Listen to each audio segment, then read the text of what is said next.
I love cooking with beef because I love the flavor profile of beef. I love wet aged beef, I love the dry aged beef. It's just something that really tenderizes the meat, but it gives it a really unique flavor. If you get a nice age on it, it's nothing better. But the most important thing is the cut of the beef and the marbling. There's some cuts that have been around that just shot up. You know, you look at the flat iron steak, at the flank steak. These are all different cuts of beef that a lot of people didn't use for a long time.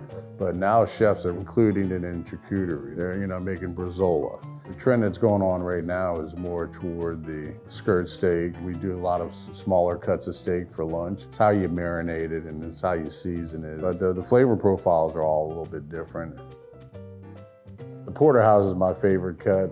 I'll throw a couple of sides on there. I just like salt and cracked black pepper on it. I'll throw a little bit of butter. On the side, I like a little bit of sauteed crab meat. Good bottle of wine, and that's what it's about.